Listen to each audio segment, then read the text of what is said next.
Hey guys, Adriana Jimenez, joined here at Matchroom Boxing's very own. I didn't even know what your last name was. How can I know my last name? Jimenez. Yeah, Jimenez. Yeah. AJ, another AJ. It's very nice, very good. Don't forget, AJ. Yeah. Well, Matchroom Boxing's very own Eddie Hearn. I do remember his last name though. Yeah. Quite as sort of tropical as yours, you know. So mine's a bit more just plain, and you know. Can you roll the R's with my name, Adriana? Absolutely not. No. I'm from London, like well, you know. I could try to do an accent and say Eddie Hearn. But in America, I'm Eddie Hearns. Everyone calls me Hearns. There's no S. There's never been an S, but I like it. I'll just roll with it. Some guy comes up to me earlier, goes, "Can you just say I'm Eddie Hearns and welcome to the so and so channel?" I was like, so I did it. So yeah, I did it. So that's how it is now. You're a different guy over here. Exactly. Yeah, I don't get as many boos, which is nice. Yet. Yeah. I get the Jimenez. I don't know, like Jimenez. Called if you're from the UK. Jimenez, yeah. Jiminy Cricket or something. Eddie, I mean, it's always a pleasure talking to you. We have a stacked card for April 26th here at the Forum, at the fabulous Forum in Inglewood. We have the main event of Rungvisai and Estrada, the rematch. The first fight was an exciting, very close fight. What are you expecting to see on this rematch? I'm expecting to see a carbon copy of the first fight. Zamfa and the team in Mexico are really confident that Estrada wins. Obviously, there's going to be massive Mexican support at the Forum on April 26. Rungvisai has a lot of Thai support as well. There's a lady over there from sort of the local Thai commission. Last time he had sort of 400 or 500.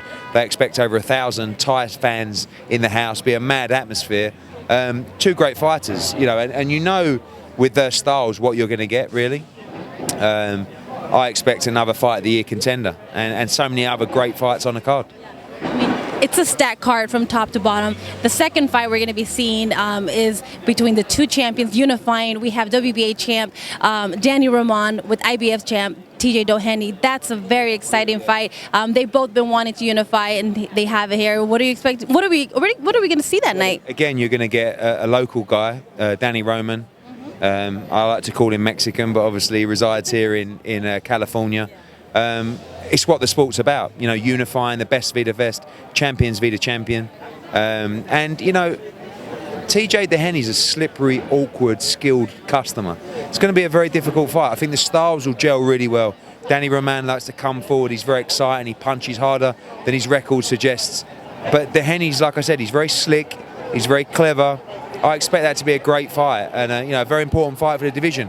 Unification fight, WBA, IBF, two world champions colliding in the co-main event. And of course, with whoever wins this fight, of course they go home with two belts. But what else does this fight do? Because there's the other two Mexican champions in 122 in Ray Vargas and Navarrete, the two Mexican warriors that would make interesting fights for both fighters. Yeah, and I think, you know, certainly with Ray Vargas being with Golden Boy in the zone, that makes that fight, I think, inevitable for the winner of this fight. So, you know, you could see a three-belt unification, maybe end up one day seeing the undisputed fight in the division. I think any time there's a chance for a unification fight, and definitely an undisputed fight in any division, is very, very exciting. And you know what it's going to mean to these two champions. You know, voluntary defences and mandatory defences are great, but every fighter wants to unify as a champion. And I think that's a really good 50-50 fight. The guy who has a champion heart is looking to make a statement and wants that third division in his record is Jesse Vargas moving up. He wants to go to 154, fighting at 151 against Humberto Soto. That's going to be a firecracker fight. It is, and again, another sort of Mexican war, if you like. I mean, I was in Tijuana for our show there with Zamfa. The fight, you know, of Soto against Brandon Rios was incredible, you know, and I thought Soto was so good that night. He was so crafty, he was so clever, he traded at the right times, he moved at the right times. And, you know, I think that we're in a situation now where Jesse Vargas wants to move up to 151 or 154. This fight's at 151. Soto probably would have preferred the fight at 147, but I don't think it's going to make a huge difference to him. Jesse Vargas is a very small light middle at the moment, and, you know, I think Soto's in the fight. You know, he really fancies that fight. They called for that fight. As soon as he beat Rios, he said, "Give me Jesse Vargas." So that fight happens. And when you think that, you know, Jesse Vargas against Humberto Soto is just the third fight on the card, it's incredible. And, you know, I'm really looking forward to seeing that fight. I think it's going to be all action. And I think Jesse will win, and I think he'll come through and look at another shot at a world title, you know, trying to become a 3-division world champ. Well, he's taking on this fight. It's going to be a war. That's what we expect. But he's taking on this fight. He has his eye on Jaime Munguia. He wants his belt. Yeah, that's an amazing fight. I rate Jaime Munguia really highly. You know, I think he's a top fighter, top world champion. For some reason, and Jesse Vargas knows the sport well, he really believes that he can beat Jaime Munguia.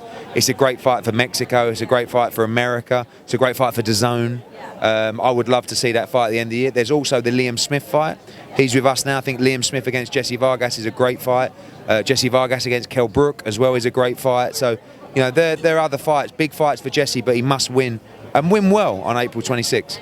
When I hear KELL BROOK, of course, my mind automatically goes to AMIR Khan. We know AMIR Khan's fighting next week against Terence Crawford. Do you feel that his abilities will be able to help him and get the victory over a tough challenge in Terence Crawford? It's a very difficult fight. You know, it's similar really to Kroller against Lomachenko. You know, they're both pound for pound top guys, Crawford and Lomachenko. Amir has the speed and skill to compete with anybody, but sometimes he does trade too much. Sometimes he does, you know, lose his discipline, and he must keep his discipline, keep his shape to be competitive in this fight. But he does have the skill to do it, and you know, we're behind him 100%, and hopefully he can get the win. If it were not to be his night and he loses to Crawford, does that scrap out a fight against KELL BROOK? Depends how he was to lose. You know, if he was in a great fight and he was really competitive, I believe the Brook fight's still there. You know, if all of a sudden, you know, he went and didn't quite perform and say he lost early in the fight, then the Brook fight would maybe fade away. But you know, all eyes on Crawford fight for AMIR Khan, and hopefully coming through that fight with the win. All right, Eddie, well, thank you so much for chatting with us. We were very looking forward to this fight. Oh, you know what? I do want to mention Diego Pacheco. He's making his U.S. debut. We can't forget about him. Yeah, he's now 18. We've had to box him twice in Tijuana. He's a really exciting talent. You know, he's so young. He's huge as well. A really exciting young American or Mexican fighter, whatever you want to say. He's got bringing big support as well to the forum. April 26th, don't miss it. Spread the word. Live on DAZN. Get yourself to the forum. It's going to be a massive show. You heard it yourself with Eddie Hearn himself. April 26th, live on DAZN. If you're in the LA area, make sure to drive by to the fabulous forum. But if not, for sure, on DAZN, get the app and don't miss these fights. Thank you so much, Eddie. Always a pleasure talking to you. Thank you.